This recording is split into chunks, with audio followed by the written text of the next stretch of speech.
नमस्कार विद्यार्थी मित्रांनो, आपण कालच्या पिरियडला आपण वेव्हलेंथचा खंडोबा सिद्धांत बघितला होता. तर आजच्या पिरियडला आपण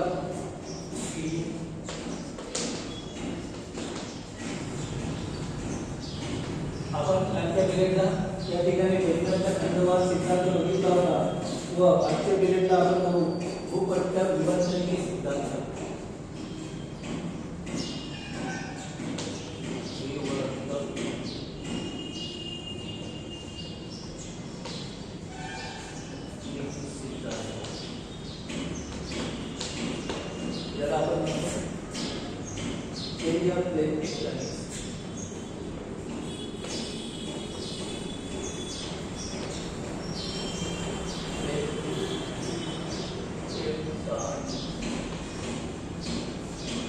या ठिकाणी आपण भूपट्ट विवर्तनिकी सिद्धांत जो आहे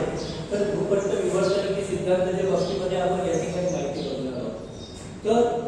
भूपट्ट विवर्तनिकीच्या बाबतीमध्ये जे काही सांगितलं गेलं आहे तर या बाबतीमध्ये सांगितलं आहे की पृथ्वी जशी जशी थंड होत गेली, पूर्वीच्या काळामध्ये असा एक समज होता की पृथ्वी जशी जशी या ठिकाणी थंड होत गेली आणि थंड होत गेल्याच्या नंतर या ठिकाणी या भागाला काय अशा प्रकारच्या घड्या पडल्या. जसे एखादं फळ असते, जसे या ठिकाणी आंब्याचे समजा फळ असते आणि ह्या आंब्याच्या फळाला या ठिकाणी आंब्याचे जे फळ असते हे फळ जेव्हा सुकेल म्हणजे जेव्हा सुकेल म्हणजे याच्यामध्ये जे आतमध्ये जे द्रव पदार्थ आहेत ते काय होते वाढत जाते जेव्हा सुकते. तर हे जे आंब्याचे जे फळ असते या फळाला अशा प्रकारच्या सुरकुत्या पडतात. तर अशा प्रकारच्या सुरकुत्या पडतात. त्याचप्रमाणे पूर्वीच्या काळामध्ये बऱ्याचशा लोकांचा हा एक समज होता की अशा प्रकारची पृथ्वी आहे आणि ही जशा जशा प्रकारे वायुरूप अवस्थेमधून घनरूप अवस्थेमध्ये आली व या ठिकाणी घनरूप अवस्थेमध्ये येत असताना या भागाला अशा प्रकारच्या सुरकुत्या पडल्या असाव्या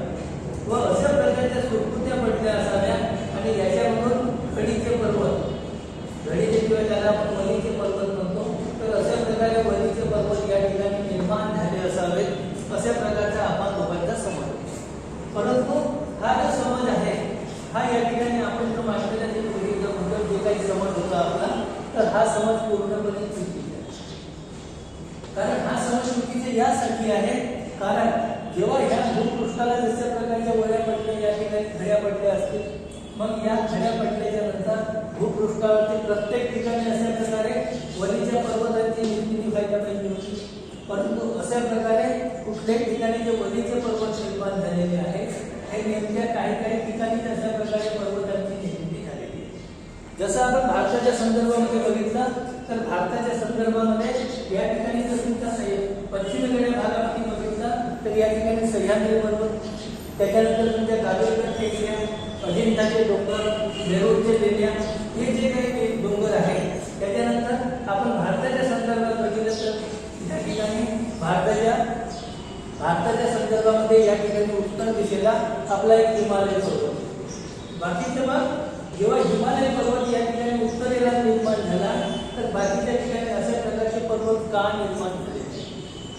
अशा प्रकारचे पर्वत मग इतर ठिकाणी सुद्धा निर्माण व्हायला पाहिजे होते परंतु अशा प्रकारचे झाले नाही. याच्यावरून हा जो समज होता तर हा समज पूर्णपणे चुकीचा होता अशा प्रकारे या ठिकाणी दाखवून दिलेला आहे. त्याच्यानंतरचा जो दुसरा भाग आपण बघू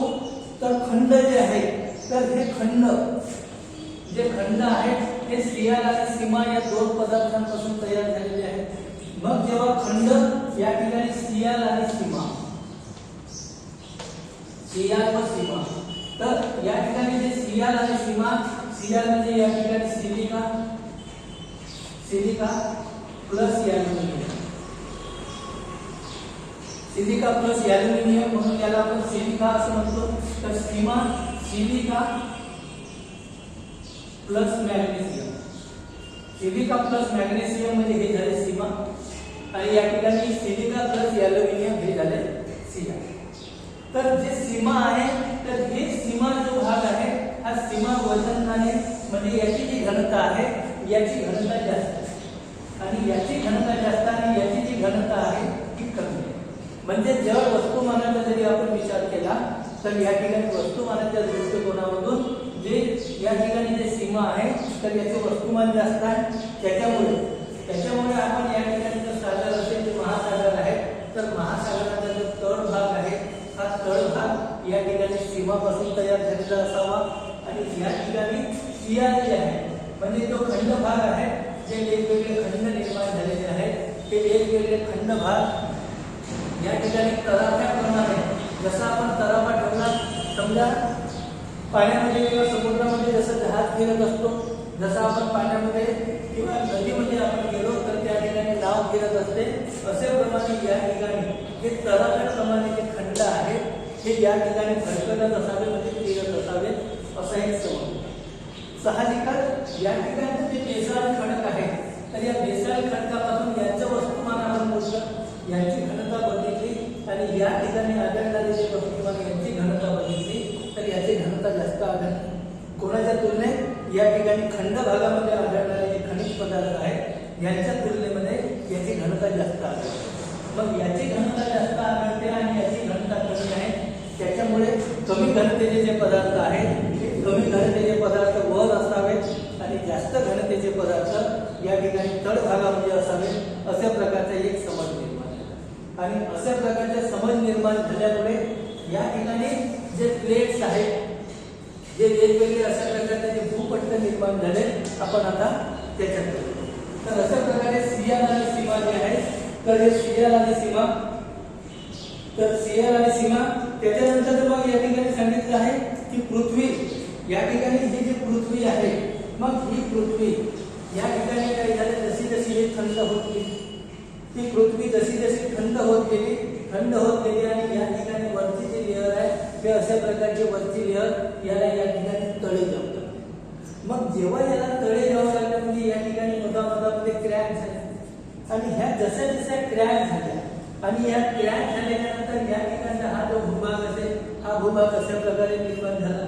हा जो दुसरा भूभाग असेल हा या ठिकाणी निर्माण झाला हा या ठिकाणी निर्माण झाला असेल हा या ठिकाणी निर्माण झाला असेल आणि अशा प्रकारचा हा भूभाग या ठिकाणी मग ते अशा प्रकारे जेव्हा या ठिकाणी पृष्ठभागाला पृथ्वीला जेव्हा या ठिकाणी अंतर्गत भागामधली जी उष्णता होती या अंतर्गत भागामधल्या उष्णतेमुळे पृथ्वीची या ठिकाणी विखंडन झालं असावं आणि पृथ्वीचे जेव्हा विखंडन झालं असावं तर साहजिकच या विखंडनामुळे या ठिकाणी ज्या क्रॅक्स असतील त्या क्रॅक्स या ठिकाणी पसरल्या आणि या क्रॅक्स मधून या ठिकाणी वरच्या भागामध्ये काय झालं वरच्या भागामध्ये लावारस शिलारस पसरला आणि शिलारस पसरल्यामुळे हे जे पृथ्वीचे खंड जे भाग आहे तर या खंड भागावरती याचा जो पापुद्रा जो तयार झाला आणि जे वेगवेगळे जे पट्ट तयार झाले तर यांनाच आपण काय म्हणतो यांना भूपट्ट असं किंवा भूपट्ट म्हणतो किंवा यालाच आपण प्लेट असे सुद्धा म्हणतात या ठिकाणी प्लेट हा जो शब्द आहे तर हा जो प्लेट हा सर्वात प्रथम या ठिकाणी जो कुजो विल्सन आहे तर कुजो विल्सन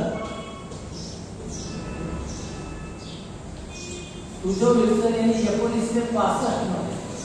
कुजो विल्सन हा जो शास्त्रज्ञ होऊन गेला आणि या कुजो विल्सन शास्त्रज्ञाने या ठिकाणी 1965 मध्ये हे जे भाग आहे तर याला प्लेट म्हणून त्या ठिकाणी त्याने बांधण्यात आले तेव्हा जे कुजो विल्सन शास्त्रज्ञ झाला तर कुजो विल्सनने 1965 मध्ये त्याला मान्यता दिली आणि अशा प्रकारे मग हे जे महासागर जे आहे महासागर आणि खंडभाग हे या ठिकाणी महासागर आणि जे खंडभाग आहेत मग अशा प्रकारे हे जेव्हा वेगवेगळे जेव्हा विभाग निर्माण झाले आणि हे विभाग निर्माण झाल्याच्या नंतर त्यांच्या पिरियडला आपण जे बघितलं की वेगवेगळे खंडांची निर्मिती झाली हे वेगवेगळे जे खंड आहेत त्याच्याकरिता आपण पूर्वीचा पॅन्जिया म्हटलं होतं पॅन्जियाच्या नंतर त्या ठिकाणी लारेन्सिया आणि दख्खनचे पठार अशा प्रकारे निर्माण झाले होते आणि त्याच्यामुळे वेगवेगळ्या भूमिखंडांची निर्मिती झाली असं आपण कालच्या पिरियडला बघितलं या ठिकाणी मग अशा प्रकारे हे कुजो विल्सनने यांना प्लेट्स म्हटलं आणि हे जे प्लेट्स म्हटलं तर अलीकडच्या काळामध्ये या ठिकाणी कसं अजून संशोधन झालं की त्या संशोधनामध्ये पृथ्वीच्या आतून येणारी जी उष्णता आहे तर आतून येणारी उष्णता हे सागरस्तरीय पर्वतश्रेणीपेक्षा या ठिकाणी आता अलीकडच्या काळात ह्या ठिकाणी असं झालं की अलीकडच्या काळामध्ये ह्या ज्या पर्वतश्रेणी आहेत सागरस्तरीय पर्वतश्रेणी आणि भूमिखंडांवरील पर्वतश्रेणी तर भूमिखंडांवरील पर्वतश्रेणीपेक्षा या ठिकाणी ज्या सागरतलीय ज्या पर्वतश्रेणी आहेत तर या सागरतलीय पर्वतश्रेणीमधून जास्तीत जास्त उष्णता बाहेर निघत आहे आणि ही जास्तीत जास्त उष्णता जेव्हा या ठिकाणावरून बाहेर निघत आहे म्हणजे या ठिकाणी जो किनारा जो लावा जो या ठिकाणावरून बाहेर पडत आहे आणि या लावा जो बाहेर पडत असल्यामुळे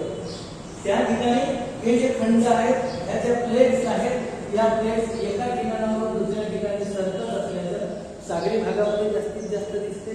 याच्याप्रमाणे जो खंड भाग असेल या खंड भागामध्ये या ठिकाणी कमी सरकताना आढळतात। याचं कारण असं की जेव्हा या ठिकाणी भूमिखंड आणि सागर विभाग आहे मग ज्या ठिकाणी सागर विभाग असेल तर या ठिकाणच्या ज्या प्लेट्स आहेत ज्या वेगवेगळ्या प्लेट्स यांची सरकण्याची जी प्रक्रिया असेल ती महासागरामध्ये जास्तीत जास्त असते तर भूमिखंड जे आहे त्या भूमिखंडांवरती अशा प्रकारचे सरकण्याचे प्रमाण कमी असते। तर याच्याकरता या ठिकाणी जे मार्गन नावाचा शास्त्रज्ञ होऊन गेला आणि हे मार्गन या ठिकाणी जो मार्गन नावाचा शास्त्रज्ञ होऊन गेला तर हे अशा प्रकारचा डब्ल्यू जे मार्गन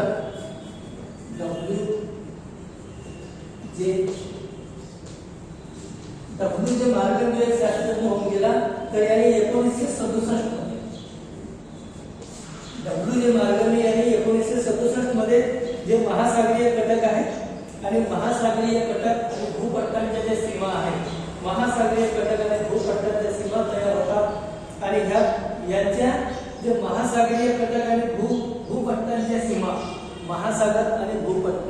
यांच्या ज्या सीमा असतात तर ह्या सीमा रेषा ह्या जेव्हा एकमेकींकडे जेव्हा सरकतात काही ठिकाणी एकमेकींकडे सरकतात काही ठिकाणी त्या खूप दूर दूर जातात तर काही ठिकाणी त्या खूप जवळ जवळ येत असतात। याच्यानुसार यांचे 2 ते 3 भाग या ठिकाणी केलेले आहेत। मग या ठिकाणी जे भूपट्ट सीमा आहे तर या ठिकाणी जे मार्गने 6 प्रकारचे प्रमुख भूपट्ट किती प्रकारचे 6 प्रकारचे प्रमुख भूपट्ट 6 प्रकारचे प्रमुख भूपट्ट व 14 प्रकारचे जे 14 प्रकारचे या ठिकाणी त्याचे जे लहान भूपट्ट 14 प्रकारचे लहान अशा प्रकारचे त्याचे भूपट्ट याच्यापैकी जे 6 प्रकारचे जे प्रमुख भूपट्ट आहेत त्याच्यापैकीचा पहिला आहे भारतीय भूपट्ट त्याच्यानंतर दुसरं जे आहे तर दुसऱ्या या ठिकाणी पॅसिफिक भूपट्ट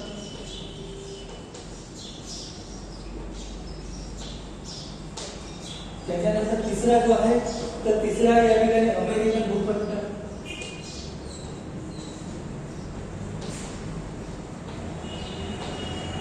त्याच्यानंतर चौथं जे आहे तर चौथा आफ्रिकन भूपट्ट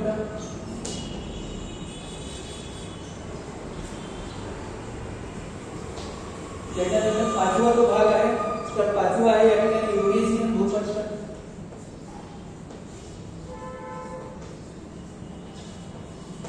आणि त्याच्यानंतर 6वं जे आहे तर 6वा अंटार्क्टिका भूपट्ट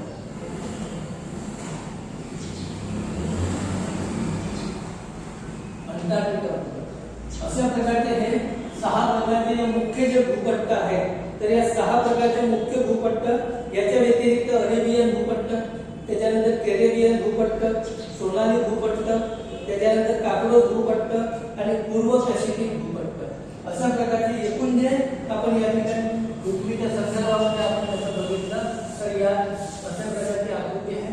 याच्यामध्ये वेगवेगळ्या प्रकारचे जे भूपट्ट आहेत ते वेगवेगळे भूपट्ट या ठिकाणी आपल्याला दिसतात परंतु या ठिकाणी 6 जे भूपट्ट आहेत ते 6 भूपट्ट या ठिकाणी आपण महत्त्वाचे मग या ठिकाणी प्रत्येक भूपट्टामध्ये या ठिकाणी भूमिखंड आणि महासागर जे आहेत तर भूमिखंड आणि महासागर तर यांचा समावेश असून जे भूपट्ट जे आहेत हे गतिशील आणि चल स्वरूपाचे या ठिकाणी महासागर आणि खंडे आहेत महासागर आणि खंड या ठिकाणी आहेत या ठिकाणी महासागर आणि खंड भाग आहेत आणि महासागर आणि खंड भाग या ठिकाणी यांची जी गती असेल ती गती जास्तीत जास्त दिसते ज्या ठिकाणी नुसता खंड भाग असेल आणि जिथं महासागराचा परिणाम असेल त्या ठिकाणच्या खंड भागांमध्ये यांच्यामध्ये गतिशीलता कमी असते म्हणजे जिथं महासागर आहे तर या महासागराच्या भागामध्ये त्यांची जी असते ती गतिशीलता त्या ठिकाणी जास्त असते, तर बाकीच्या ठिकाणी जी गतिशीलता असते ती गतिशीलता तिथं कमी स्वरूपाची असते. तर याच्यानुसार मग आता जी भूपट्टाची जी सीमा आहे त्याच्यानंतर आपण बघू भूपट्टाची सीमा. तर या भूपट्टाच्या संबंधामध्ये या ठिकाणी भूकंप आणि ज्वालामुखी जे असतात, तर भूकंप आणि ज्वालामुखी ह्या ज्या क्रिया या ठिकाणी भूपट्टाशी संबंधित असतात आणि भूपट्टाशी जेव्हा संबंधित असतात तर ह्या संबंधित असल्यामुळे अतिशय महत्त्वाचे या ठिकाणी मानले जातात. म्हणजे भूकंप आणि ज्वालामुखी जे आहे तर ज्या ठिकाणी भूकंप आणि ज्वालामुखी होतात तर यांचा अभ्यास करण्यासाठी जेव्हा आपण भूकंप आणि ज्वालामुखीचा अभ्यास करतो तर सर्वात प्रथम आपण त्या ठिकाणी ज्या ठिकाणी भूकंप आणि ज्वालामुखी झाला असेल तर जिथे जिथे हे भूपट्ट आहे या भूपट्टाच्या संदर्भामध्ये त्यांचा सर्वात प्रथम अभ्यास केला जातो. कारण जनरली ज्या ठिकाणी मोठ्या प्रकारचे मोठ्या स्वरूपाचे भूकंप येतात तर जेव्हा दोन प्लेट एकमेकीकडे सरकतात आणि ह्या दोन प्लेट एकमेकीकडे सरकत असल्यामुळे ह्या जेव्हा प्लेट एकमेकीकडे सरकतात अशा परिस्थितीमध्ये या ठिकाणी भूकंप आणि ज्वालामुखीचा उद्रेक हा जास्तीत जास्त मोठ्या स्वरूपाचा असतो. तर अशा प्रकारे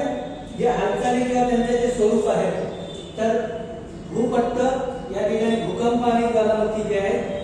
तर या ठिकाणी भूपट्ट सीमा ही दोन भूपट्टांच्या हालचालीचा एक परिणाम असतो. अशा प्रकारे एक आहे याचा मग आता रचनात्मक किनारा. रचनात्मक तर हा जो रचनात्मक किनारा जो असतो तर या ठिकाणी या किनारी प्रदेशामध्ये ज्या ठिकाणी किनारी प्रदेश असतो तर या किनारी प्रदेशामध्ये जे दोन जे भूपट्ट असतात हे जे दोन भूपट्ट असतील ते दोन भूपट्ट अंतर्गत या ठिकाणी अंतर्गत उष्णतेमुळे किंवा अंतर्गत या ठिकाणच्या घटनेमुळे हे जे दोन भूपट्ट एकमेकांपासून दूर दूर सरकतात. हे जे दोन भूपट्ट हे एकमेकांपासून उच्च भागामध्ये जात असतात. म्हणजे दोन्ही भूपट्ट एकामेकांपासून त्या ठिकाणी तप्त असा जो लावारस शिलारस असेल तर तो वर येऊन त्या ठिकाणी नवीन तळरेषेचे निर्माण होते. म्हणजे हे जेव्हा दोन भूपट्ट या ठिकाणावरून जेव्हा बाजूला सरकतील हे दोन भूपट्ट बाजूला सरकल्यामुळे या ठिकाणी जी गॅप निर्माण होईल आणि या गॅपमधून ही जी गॅप निर्माण झाली असेल या गॅपमधून जो तप्त शिलारस आहे हा तप्त शिलारस या ठिकाणी येऊन पसरेल आणि हा शिलारस या ठिकाणी येऊन पसरल्यामुळे या ठिकाणी खूप मोठ्या मैदानाची निर्मिती होईल आणि हे जे मैदान असेल म्हणजे याच्यामध्ये म्हणून याला आपण रचनात्मक किनारा असं म्हणतो. रचनात्मक किनारा यासाठी म्हणतो कारण की इथून जो तप्त शिलारस लावारस बाहेर येतो आणि याच्यामुळे नवीन भूभागांची या ठिकाणी निर्मिती होते. जेव्हा म्हणजे याच्यामुळे भूभागांची निर्मिती होते. भूभागाची निर्मिती कशामुळे हे जेव्हा दोन्ही भूपट्ट दोन्ही भूखंड एकमेकांपासून दूर सरकतात आणि दूर सरकल्यामुळे हे जे भूपट्ट दूर सरकल्यामुळे आतमधल्या भागामध्ये तप्त शिलारस आहे हा बाहेर येतो आणि या तप्त शिलारसामुळे नवीन भूखंडाची निर्मिती होते. हा जो नवीन भूखंड म्हणून याला आपण रचनात्मक किनारा असं म्हणतो. त्याच्यानंतर जो दुसरा भाग आहे दुसरा या ठिकाणी विनाशात्मक किनारा. विनाशात्मक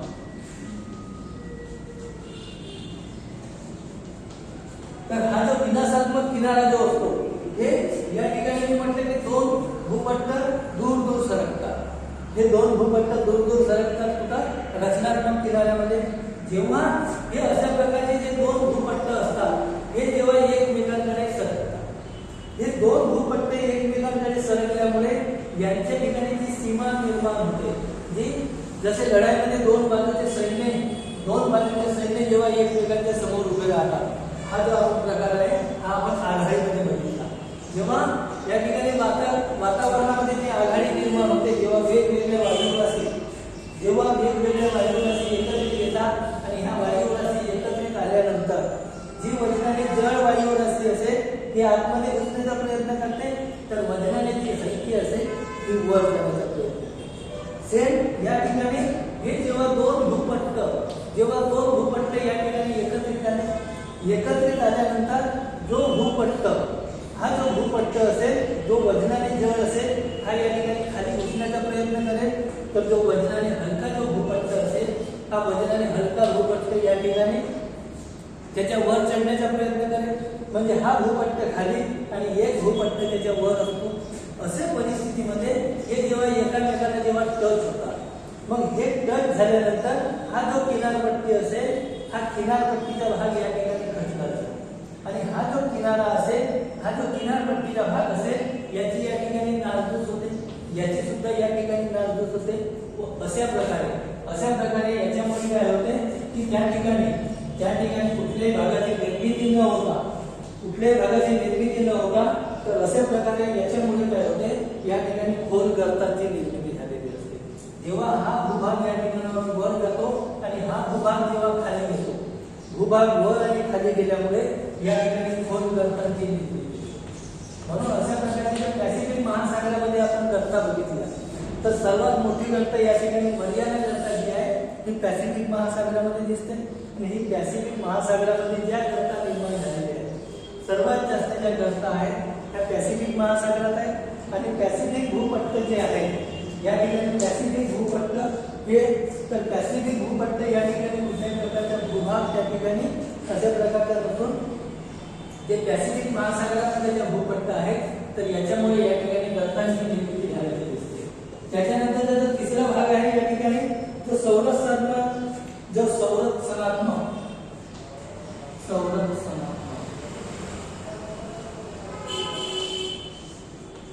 तर हा जो संरचनात्मक किनारा जो आहे तर संरचनात्मक किनारा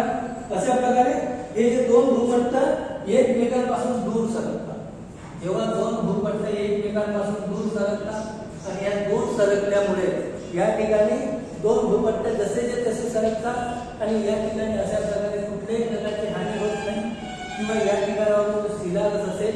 भूगर्भ भागामधला या ठिकाणी शिलारस असेल म्हणजे भूगर्भाच्या आतमधल्या भागात जेव्हा या ठिकाणी उष्णता नसेल, उष्णता कमी असेल, अशा परिस्थितीमध्ये या ठिकाणचे जे दोन्हीचे जे प्लेट असतात त्या दोन्ही प्लेट एकमेकींपासून दूर सरकतात आणि दूर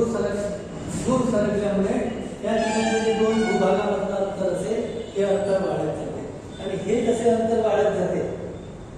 तर हे जे अशा प्रकारचे जे आहे तर पॅसिफिक महासागरामध्ये अशा प्रकारचे याच्यामुळे काय होतात, फाड निर्माण होतात ज्याला आपण भ्रंश म्हणतो. म्हणजे हे जेव्हा दोन प्लेट अशा प्रकारचे दोन प्लेट असतील आणि ह्या दोन प्लेट जेव्हा एकमेकांकडे सरकत असतील, ही एका भागाकडे जात असेल आणि ही एका भागाकडे जेव्हा जात असते आणि या ठिकाणी हे जसे लागत असते म्हणजे या ठिकाणी साहजिकच प्लेट जेव्हा भ्रंश निर्माण होणार म्हणजे या ठिकाणी जी भेग निर्माण होईल, जी क्रॅक निर्माण होईल तर या क्रॅकमध्ये जी क्रॅक निर्माण होते तर यालाच आपण काही ठिकाणी प्लेटचेस असं म्हणतो. आणि अशा प्रकारे पॅसिफिक महासागरामध्ये सन यांत्रिक भ्रंश या ठिकाणी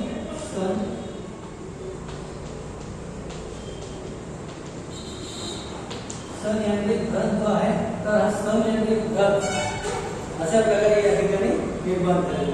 तर अशा प्रकारे मग भूपृष्ठाची जी निर्मिती आहे तर भूपृष्ठाची निर्मितीचे जे कार्य आहे तर भूपृष्ठाच्या निर्मितीचे हे कार्य या ठिकाणी भूपृष्ठापुरतं या ठिकाणी मर्यादित नसते. तर भूभाग या ठिकाणचा भूमिभाग आणि महासागर या दोन्ही ठिकाणी जे जे कार्य असते ते दोन्ही ठिकाणी याचे कार्य सुरू असते. आणि दोन्ही ठिकाणी कार्य सुरू असेल तरी पण या ठिकाणी पृथ्वीचा जो संपूर्ण जो पृष्ठभाग आहे हा संपूर्ण पृष्ठभागावरती अशा प्रकारची ही प्रक्रिया आहे, ही प्रक्रिया या ठिकाणी अविरतपणे चालूच असते. तर अशा प्रकारे या ठिकाणी मग आता आपण बघू सिद्धांताची जी गृहीत परिस्थिती आहे तर या सिद्धांताची प्रमुख जी गृहीत होते किंवा जी गृहीत परिस्थिती आहे म्हणजे आपण कोणती परिस्थिती आपण गृहीत मानलेली आहे आणि ते गृहीत मानलेली जी परिस्थिती असेल ती या सिद्धांतानुसार क्लिअर होते की नाही आपण ते या ठिकाणी बघू शकतो. तर सिद्धांताची गृहीत परिस्थिती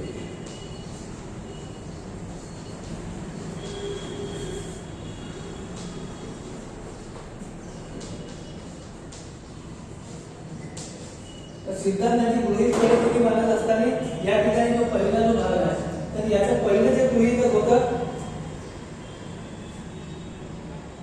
महासागराचा जो तळ विस्तार आहे, महासागराचा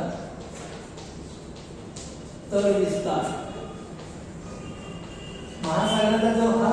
तळ विस्तार आहे जो महासागर असेल त्याचा तळ विस्तार आणि या ठिकाणी नवीन तळांची निर्मिती, तळ विस्तार वाढत महासागर असतील आणि या महासागराचा या ठिकाणी जो तळांचा जो विस्तार असतो, हा तळांचा विस्तार वाढत जातो. मग या ठिकाणी जेव्हा ह्या प्लेट जेव्हा एकमेकीकडे जेव्हा सरकत असतील, या ठिकाणी ज्या प्लेट असतील त्या प्लेट जेव्हा दोन्ही बाजूला सरकतील, दोन प्लेट जेव्हा दोन्ही बाजूला सरकतील म्हणजे साहजिकच या ठिकाणचा जो पृष्ठभाग असेल हा पृष्ठभाग वाढत जाईल. जसा जसा हा पृष्ठभाग वाढत जाईल म्हणजे महासागरामधला जो तळभाग असेल हा तळभाग या ठिकाणावर सरकत जाईल आणि तळभाग सरकल्यामुळे त्याचा जो विस्तार असतो तो वाढत जाईल. त्याच्यानंतर जे दुसरं आहे भूपृष्ठाचे क्षेत्रफळ. भूपृष्ठाचे क्षेत्रफळ जे आहे तर या ठिकाणी 600 दशलक्ष वर्षापूर्वी जेवढं होतं भूपृष्ठाचे जे क्षेत्रफळ आहे तर हे 600 दशलक्ष वर्षापूर्वी जेवढा पृष्ठभाग होता तर तेवढा पृष्ठभाग आता पण दिसतो. या ठिकाणी फक्त 3% क्षेत्रफळ आहे. तर या ठिकाणी फक्त 3% क्षेत्रफळ या ठिकाणी वाढल्याचे दिसून येते. म्हणजे आपण जे तळभाग वाढला किंवा हे जे काही म्हणतो आहे तर हे कितीही जरी वाढलं असेल परंतु पृथ्वीचे एकूण जे क्षेत्रफळ आहे ते एकूण क्षेत्रफळ वाढणार नाही. फरक इतका असणार की जो खंडभाग एकतर कमी होईल, एकतर खंडभाग या ठिकाणी कमी होईल किंवा जो जलभाग असेल तो कमी जास्त होईल. परंतु पृथ्वीचे जे क्षेत्रफळ आहे पृथ्वीचे क्षेत्रफळ या ठिकाणी वाढणार नाही किंवा त्या ठिकाणावरून कमी सुद्धा होणार नाही. तर त्याच्यानंतर तिसरा जो भाग आहे तर तिसऱ्या भागामध्ये या ठिकाणी सांगितलं आहे की नवीन जे भूकवच असतात तर नवीन भूकवच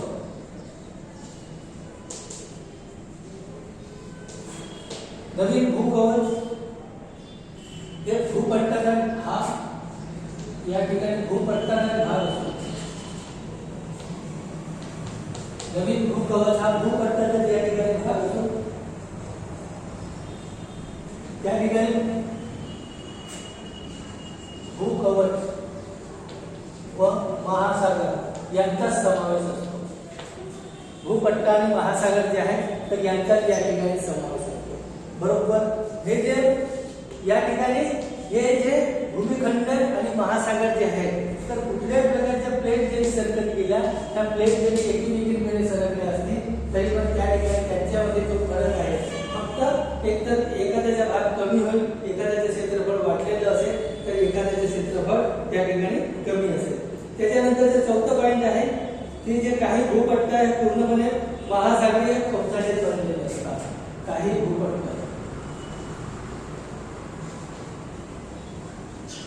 महासागरीय कवच, उदाहरणार्थ पॅसिफिक भूपट्ट.